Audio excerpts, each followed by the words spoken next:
जो है के बारे में हम लोग पढ़ रहे थे। इससे पहले जो हम आपको बताए वो तो 11th क्लास का था।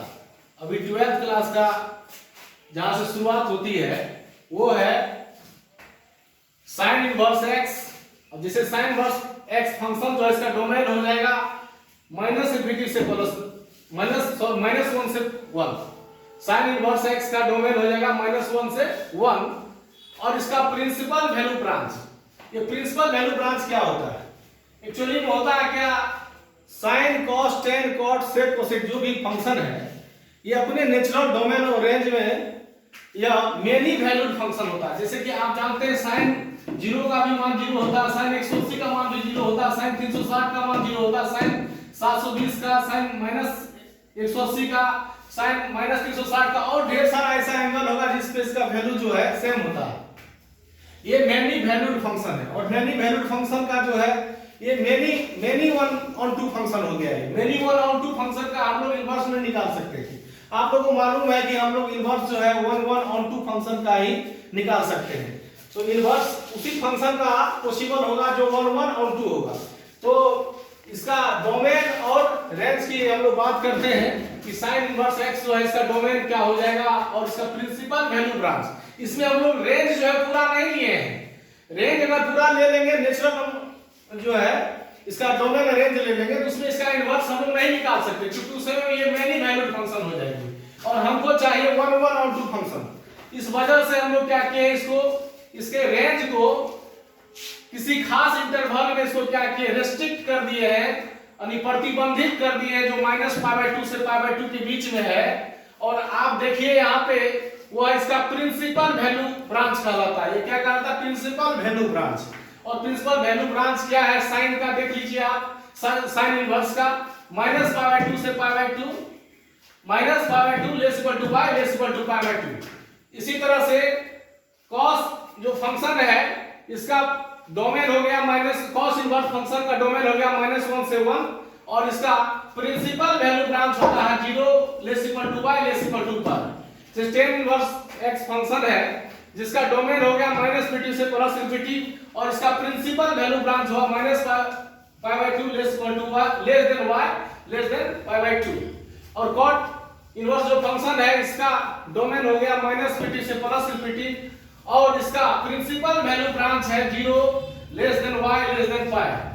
और sec इनवर्स x जो फंक्शन है इसका डोमेन हो गया -∞ से -1 और 1 से लेकर के इंफिनिटी यानी यूनियन हो जाएगा। ये -∞ से -1 यूनियन, इसको हम लोग लिख सकते हैं -∞ से -1 इंफिनिटी को हम लोग ओपन रखेंगे और यूनियन 1 से इंफिनिटी को हमेशा ओपन रखेंगे क्योंकि इंफिनिटी को हम लोग क्लोज नहीं कर सकते क्योंकि इंफिनिटी हमारे पहुंच से बाहर है।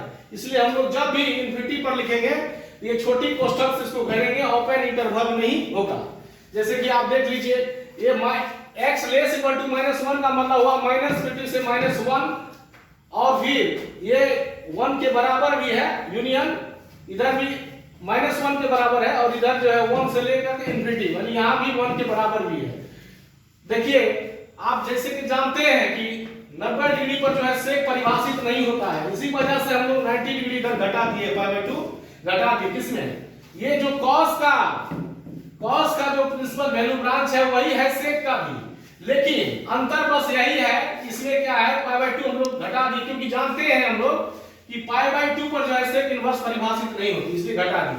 आप देखिए जो साइन का प्रिंसिपल वैल्यू ब्रांच है वही cosec का भी है, लेकिन इसमें अंतर क्या है? सिर्फ हम लोग क्या किए हैं इधर 0 घटा दिए हैं इसमें क्योंकि 0 पर जैसे ही हम वैल्यू निकालेंगे cosec इनवर्स का इसका वैल्यू जो है इंफिनिटी आ जाएगा। इस वजह से हम लोग क्या कि y का वैल्यू हम लोग अगर 0 नहीं ले सकते इसका प्रिंसिपल वैल्यू का मान जो है हम लोग 0 अगर जैसे ही लेंगे इसका परिभाषित नहीं होगा, इस वजह से हम लोग इसको घटा लेते हैं। जैसे अब अगर आपको याद करना है तो देखिए इसमें याद करने के लिए हम आपको ट्रिक देते हैं। इसमें दो ही वैल्यू है, एक वैल्यू है -π/2 से लेकर के π/2। आप देखिए थोड़ा ध्यान से देखिएगा, इसमें दो ही वैल्यू है। दूसरी वैल्यू है 0 less than y less than π। इसके अलावा कुछ भी नहीं है। देख लीजिए दो ही वैल्यू है। अब ये दो ठो अगर हमको याद है तो बाकी सभी याद हो जाएगा। जैसे कि ये दोनों कैसे, जैसे देखिए साइन इनवर्स एक्स जो फंक्शन है, साइन इनवर्स का उल्टा क्या होता है, कोसेक इनवर्स एक्स, और साइन बाय कॉस होता है टेन इनवर्स एक्स।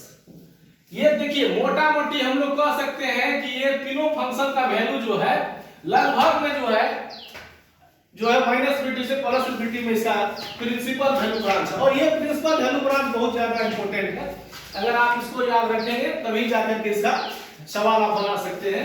जैसे अभी हम एग्जांपल लेके हम अभी सवाल आपको दिखाएंगे कि कैसे ये बनेगा। जैसे cos इनवर्स x, cos का उल्टा होता है sec इनवर्स x, और cos बाय sin क्या होता है cot इनवर्स x जो है। इसका भी मोटा मोटी हम लोग याद रखने के लिए हम आपको ये दिए हैं। इसको लोग गलत भी कह देगा क्योंकि सब के लिए तो बराबर नहीं है, लेकिन हम याद रखने के लिए आपको बता दिए कि देखिए ये sin इनवर्स फंक्शन जो है जो वो भी -π/2 से π/2 के बीच में ही, कोसेक इनवर्स भी -π/2 से π/2 भी, tan इनवर्स फंक्शन भी -π/2 से π/2, और cos sec और cot इनवर्स जो है 0 से π के बीच में। आप देखिए 0 से π 0 से π 0 से π, बस थोड़ा बहुत अंतर है कि sec में π/2 नहीं चाहिए, इसमें क्या चाहिए, यहाँ cot में इक्वल टू नहीं लगा हुआ है, बाकी cos में यहाँ इक्वल टू लगा हुआ है, यहाँ भी लगा इक्वल टू, लेकिन यहाँ पर क्या है π/2 सिर्फ जो है नहीं चाहिए, इसलिए हम लोग इसको घटा दिए हैं। जैसे कि अब कोसेक की बात कर, देखिए साइन का बात करें -π/2 से π/2, वैसा ही कोसेक का भी है और वैसा ही tan का भी है। यहाँ जो इक्वल टू छुटा हुआ है, यहाँ इक्वल टू लगी हुई है, लेकिन यहाँ 0 हम नहीं ले सकते, बस यही अंतर है। और आप लोग इससे आसानी से याद रख सकते हैं इसे। जैसे कि आप लोग जो है प्रिंसिपल वैल्यू ब्रांच जो हम लोग निकालेंगे वो कैसे निकालेंगे हम आपको बता रहे हैं। जैसे देखिए कि हमको एग्जांपल दे दिया, क्वेश्चन हम क्वेश्चन करके दिखाते हैं आपको। जैसे कह दिया फाइंड द प्रिंसिपल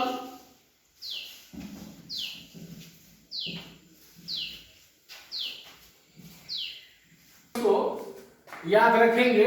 यहां देखिए जैसे आप साइन के बारे में जानते हैं -90 डिग्री पर -90 डिग्री पर इसका मान -1 होता है, और +90 डिग्री पर इसका मान क्या होता है 1 होता है। इससे आपको याद रखने में बहुत सुविधा होगी। जैसे कि आप जानते हैं जब इंटरवल में भी हम लोग अगर याद रखते हैं, पहले हम छोटी संख्या लेते हैं तब बड़ी संख्या लेते हैं, और इधर भी हम छोटी लिए हैं तब बड़ी संख्या लिए हैं, और -π/2 पर इसका वैल्यू क्या होगा -1, और +π/2 पर इसका वैल्यू क्या होगा 1।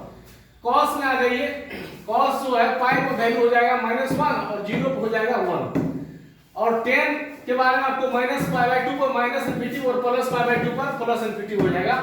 cot जो है पाई पर इसका मान -∞ हो जाएगा और 0 पर इसका वैल्यू क्या होगा ∞ हो जाएगा। आप कहिएगा कि सर जब लिख रहे हैं तो थोड़ा सा ये एक क्रम में लिखते जैसे इसको लिखे हैं साइन वाला, तो वैसा हम लोग नहीं इसको लिख सकते, इसलिए क्योंकि आपको पता है पहले हम छोटी संख्या लिखेंगे तब बड़ी संख्या लिखेंगे।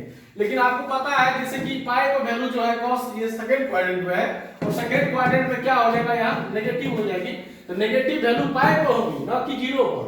0 पर तो मान 1 होती है, ठीक है, लेकिन ये उल्टा पुल्टा आपको लग रहा है, फिर भी हम लोग इसको याद रखेंगे ढंग से। देखिए इसी तरह सेक में देख लीजिए आप और कोसेक में देख लीजिए, यही याद रखने का तरीका है। इसमें मोटा मोटी जो है साइन इनवर्स कोसेक इनवर्स और tan इनवर्स का वैल्यू -π/2 से π/2, और फिर cos sec और cot का जो है 0 से π याद रखेंगे। अब ले लेते हैं find the principal value of the following functions. जैसे एग्जांपल में ले लेते हैं। देखिए एग्जांपल हम लोग के पास है, जैसे साइन इनवर्स कह दिया 1/2 है, इसका वैल्यू निकालना है, प्रिंसिपल वैल्यू का निकालना है। तो देखिए हम लोग क्या करेंगे, जैसे साइन इनवर्स इनटू साइन π/2, ये हो गया sine inverse into sine π/2। Sine π/2 जो है हम लोग आप थोड़ा देख लीजिए, जैसे कि ये गोला में देख रहे हैं, इस गोला से इस गोला को रिप्लेस कर दीजिए। जैसे क्योंकि 1/2 जो वैल्यू होता है साइन π/2 π/6 का वैल्यू होता है, क्या होता है π/6 का वैल्यू होता है। आप सभी जानते हैं कि साइन जो है इनवर्स 1/2 है, और 1/2 किसका वैल्यू होता है साइन π/6 का होता है। साइन से साइन इनवर्स कैंसिल हो जाता है, इसका वैल्यू हो गया पाई बाय 6। जो value minus pi by 2 less equal to y less equal to pi by 2 के बीच में है, तो इसको ये वैल्यू जो है इसका प्रिंसिपल वैल्यू ब्रांच हो गया। प्रिंसिपल वैल्यू इसका निकल गया हम लोगों का, क्या निकल गया, पाई बाय 6। जैसे कि हम जो है कोई दूसरा एग्जांपल ले लेते हैं, एक नंबर हो गया, दूसरा एग्जांपल ले लेते हैं। जैसे हमको दे दिया cos इनवर्स दे दिया √3/2 ही दे दिया, तो इसका प्रिंसिपल वैल्यू ब्रांच कैसे निकालेंगे देखिए, बहुत ही आसान है, आप लोग ध्यान दीजिए।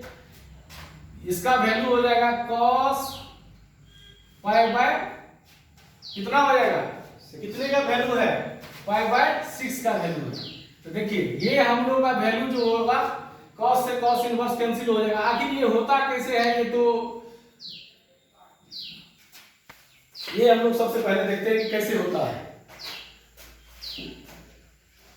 साइन रहेगा sine into sine inverse x, इसका वैल्यू हो जाएगा x। कैसे होगा प्रॉपर्टी हम आपको पढ़ाएंगे अगले क्लास में। या ऐसा भी रहेगा, अगर साइन इनवर्स इंटू इधर भी साइन x रहेगा तो इसका वैल्यू क्या होगा, x हो जाएगा। सेम फंक्शन अगर रहेगा तो इसका वैल्यू क्या होगा, ये कैंसिल हो गया, इसका वैल्यू क्या आएगा, ये एंगल सिर्फ आ जाएगा। ठीक है, सेम फंक्शन वही चीज cos में था इधर, जिससे प्रिंसिपल वैल्यू हम लोग निकाल रहे हैं। जैसे हमारे पास दे दिया कि क्वेश्चन दे दिया cos इनवर्स -1/2 दे दिया, इसका प्रिंसिपल वैल्यू क्या होगा। सबसे पहले cos में जो है ये माइनस जो निकलता है ये होता है पाई माइनस cos इनवर्स 1/2। देखिए ये होगा pi minus cos inverse into cos, ये पाई बाय 3 का वैल्यू हो गया आपका 1। ये 1 के स्थान पर हम लोग cos पाई बाय 3 लिख सकते हैं। 1 के स्थान पर क्या लिखें, cos पाई बाय 3, ये वैल्यू हो जाएगा हमारा pi minus pi bye 3। LCM ले लीजिएगा तो क्या आएगा, 3 पाई माइनस पाई बाय 3, ये हो गया 2 पाई बाय 3। देखिए ये वैल्यू जो है ये भी वैल्यू 0 और पाई के बीच में है, ये वैल्यू 0 और पाई के बीच में है, इसलिए यह इसका प्रिंसिपल वैल्यू कहलाएगा। जैसे आप जो है कोई एग्जांपल और ले लीजिए, जैसे चौथा एग्जांपल हम लोग ले लेते हैं। इसमें दिया है cos इनवर्स -1/√2 दे दिया। तो देखिए इसको कैसे बनाएंगे, इसको आप लोग कर सकते हैं, जैसे अभी एक प्रश्न आपको करके दिखाए हैं, इसी तरह से आप लोग कर सकते थे। जैसे पाई माइनस क्या होगा, cos इनवर्स 1/√2, और आपको मालूम है 1/√2 किसका वैल्यू होता है, ये मालूम है cos इनवर्स इंटू ये cos कितने का वैल्यू गया, पाई बाय 4 का। ये जो देख रहे हैं ये वैल्यू जो है 1/2 किसका हो गया, cos पाई बाय 4 का वैल्यू हो गया। तो इसको क्या लिख सकते हैं, पाई माइनस पाई बाय 4, ये हो जाएगा 3 पाई बाय 4। एलसीएम ले लिए हम लोग, जैसे देखिए इसको 4 पाई माइनस पाई बाय 4 लिखेंगे, इसी को क्या लिखेंगे 3 पाई बाय 4। ये जो वैल्यू देख रहे हैं, ये जो भी वैल्यू आपका आ रहा है 0 less than to y less equal to pi है कि नहीं है। देखिए इसके बीच में है ये वैल्यू, इसलिए इसका प्रिंसिपल वैल्यू ब्रांच, ये प्रिंसिपल वैल्यू ब्रांच से हम लोग प्रिंसिपल वैल्यू निकाले हैं। देख लीजिए एक इसका cos इनवर्स -1/√2 का,